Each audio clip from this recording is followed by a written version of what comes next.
Good afternoon. Welcome to the FX Daily Roundup. And we are taking a look at the cable right now. We're continuing to go in and push higher here with the cable. Let's go in and pare this back a bit. Now, the daily resistance that we've had since yesterday comes in at 32.08. We're just about there. And one of the things that we're looking at is we're potentially, if we push beyond that, we're looking at a confluence here at 32.44 to 32.65. Where I'm coming up with this is we're taking the range, this consolidation range of the last few weeks. See right there? Just going and extend that. That takes us up to 32.45 right there. And that's going to be confluence in here with this 32.65. Now, 32.08 was our intermediate target if we got past the bias pivot of 29.80. So that's where we stand right now. And we'll see if we can go in and make that as we come in. And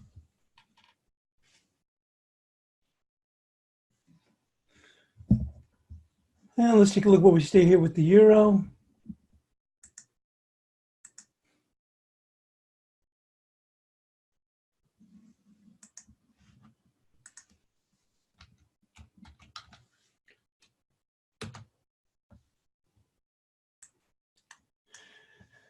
Now, after Friday's pair back here, we've got this critical support here coming into 1020. That's actually confluence in here with this trend line. Now, the market is just kind of making time for now, or just kind of consolidate in a very relatively tight range. Now, the bias chart resistance support still remains the same. Key major support here at 1020, resistance here at 1103. Unless we need to get above that to kind of trigger something. Now, the reason that the euro isn't much further lower, the way I look at it is on Friday, we saw a stellar jobs number, 266,000. Some people kind of downplayed it because of the GM strike workers coming back. But the problem is with that argument is that we had an upside revision. So, but you would have thought with that strong number, upside revision, we would have gotten up here past 97.89. We weren't even able to make it to 97.89. So for right now, we are still looking for a move down here to 97.20. Upside resistance is going to be 97.79. That was a level, and you can see right here, that was a level that we said, hey, if we got a daily close below 97.79, we'd open the door for a move to 97.20. And we're still in that thrux at this point. And we need to get above, resistance is 97.79, need to get a daily close above 97.89 to negate that at this time. Taking a look here at the dollar peso.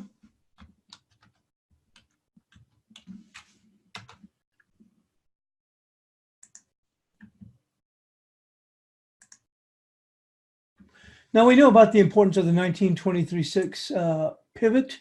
It's been in place for quite some time, and you can see how important that was as we broke out on the way back, got below it, tried to challenge it. We couldn't take it out. We challenged it several times, but we couldn't take it out.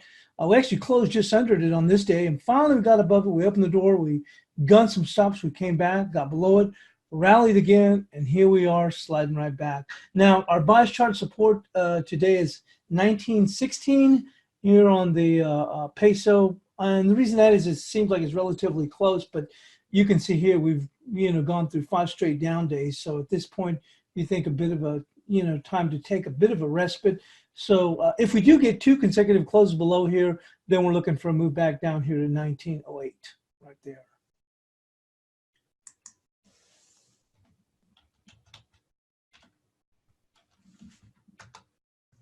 Dollar yen is just marking time here. No changes. Our actual resistance here is 887. We've gone over this so many times, the importance of this pivot, the 927 pivot, and 2 Fridays ago, we got that close above there.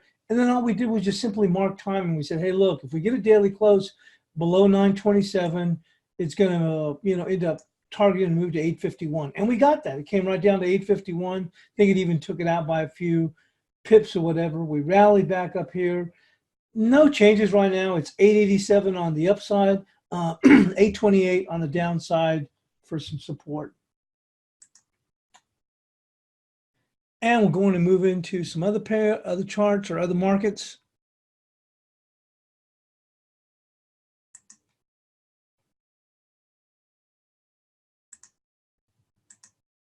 So we had a pretty good little move here in the S&Ps. We'll go and open this up.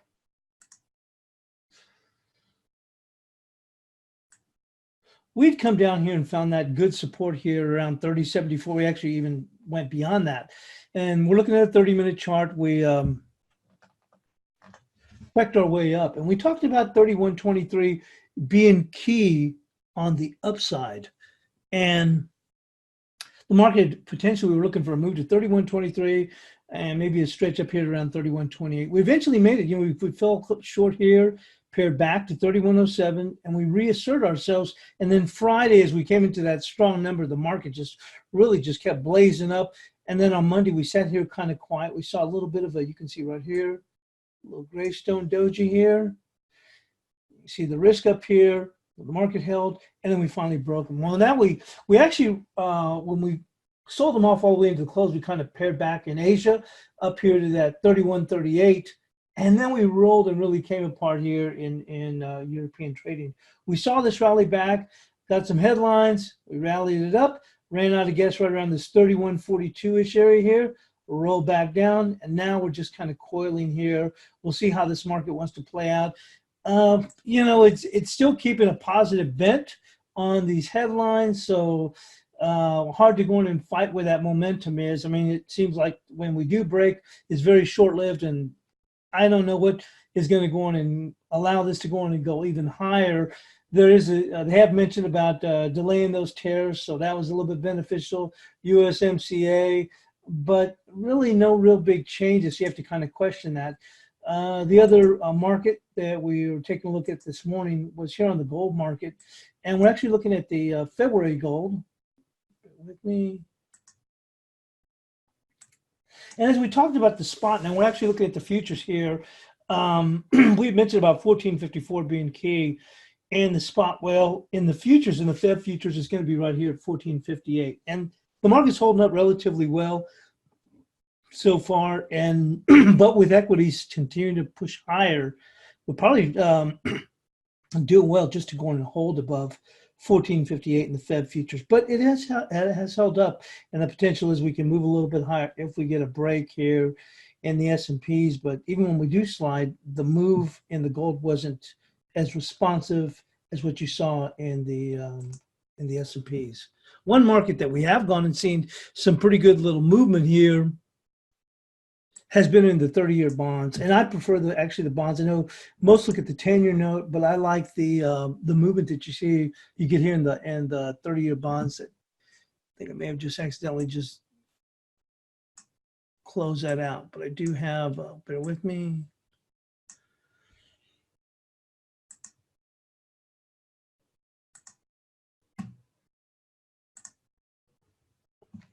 You can see here in the 30-minute, we've actually seen some pretty good movement here as we broke them lower, and we rallied back as the market started to go in and really come under pressure back in Europe. And here we are sliding right back down again. Bonds still continue to remain under pressure. We talked about this last week when we were up here around 60.14, and bear with me.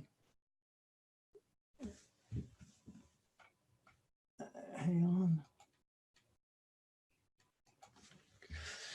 So once we got up here, you saw this market take off. Looked like that's when we were in the midst of the real good sell-off here in the S&Ps, and we got down to 30.74. You can see here we even got above. We talked about some key resistance level. We don't see it on this chart. The other chart looks like I accidentally deleted it, but we were talking about key resistance at 60.09. We even stretched it up here and potentially could have gone up to 60.18, but this is where they ran out of gas. We made one more or less touch here, and then from there, this market really came under pressure, knocked a lot of people out of the box that were in the, looking to go and reallocate. And since then, we've seen some pressure. Now, obviously, like I said, in Europe, when we saw the S&Ps come off, we did make this run up here to 58.16. But since then, we've come off quite a bit. I like the movement that you get here in the 10-year. Although I know the 10-year, the 30-year, but I know the 10-year's far more popular to go in and trade in here. I move this out of the way.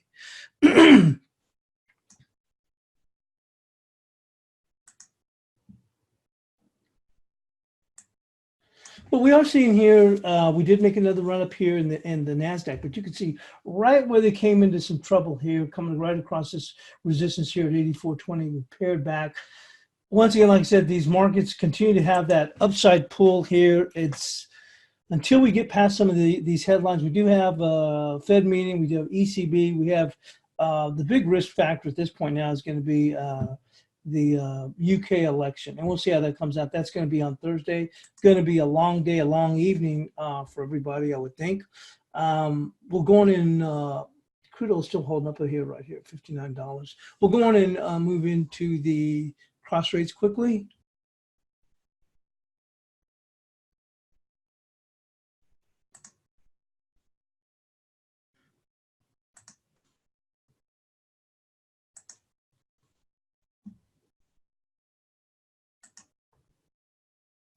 One pair that I am looking at here is going to be the sterling versus the odd. We've gotten past this 92.58, and one of the things that, and actually not 92.58, I actually referencing 90.58, although we are past that, was that if we got past that, and you can see here, we'll try and see if we can pull this back here. That's a huge level, this 90.58 coming across. We're going to peel it back here. You can see that here, 90.58 right down in here. And from a couple of weeks back, I said, hey, if we can get past 90.58, for me, that's going to target a move to 94.07. Well, doggone, we're really on our way, here. Well, if you take the Fibonacci extension from here to here, we had 92.40. It looked like the market was going to take a pause at the 127% extension, but it's still blowing and going. So the 161% comes in at 94.28. And remember, my thought was if we did get a close above 90.58, that we would make a move to 94.07. I didn't think it would resolve itself this quickly. Certainly with the election, we can see a lot of things happen. We might even blow past that, and who knows, might even reverse beyond it. We'll just have to see how the election comes. But 94.07 is a level that I was looking on the charts before that I thought we might be able to make it up, but I thought it would take a little bit of time to get there. We've come up much sooner. We're only, 50 pips or 60 pips away. And then 94.28 is 161% extension of this move. So one that you want to go and keep your eyes on. Another one also obviously is going to be the guppy with the sterling pairs.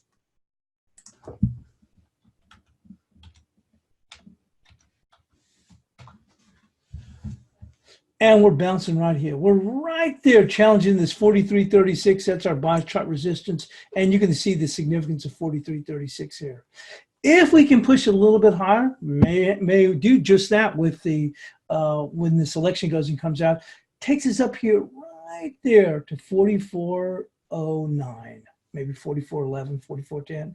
But you can see that if we can bounce up, who knows how this is going to play out. But we've already had some pretty good extensive moves here. So I think we're looking for a wild and woolly day come on Thursday or Thursday evening as we get past that.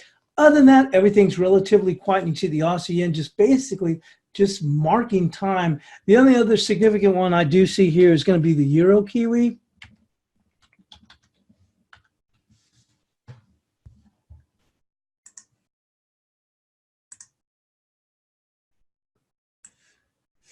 And this is the one that really faked some people out. We had this triangle and this thing broke out and looked like, oh, we're on our way. We came back and left this triangle in place because you can see how important this apex has been as we had traded in here and we kept hanging around the apex here, coming across here. And finally, when we broke lower, boy, did we break.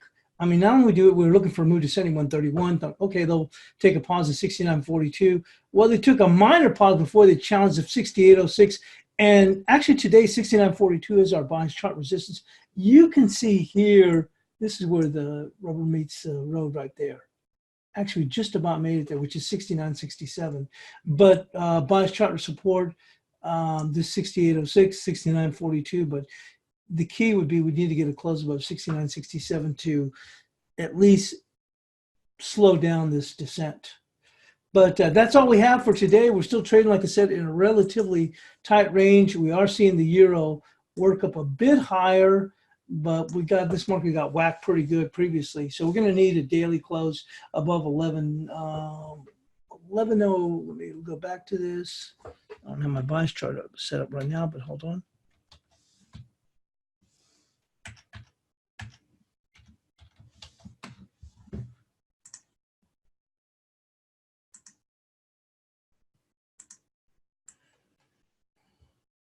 So in order to go in and get this thing to try and make a move back up higher, you need a daily close above 11.05.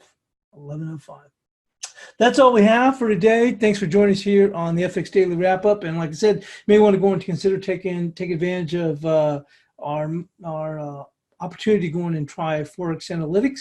You can try it for $1 for 10 days, give you the option to not only be able to take advantage of all the different analysis, whether it be macro, harmonics, Elliott wave, basic technical, but as well as the chat room.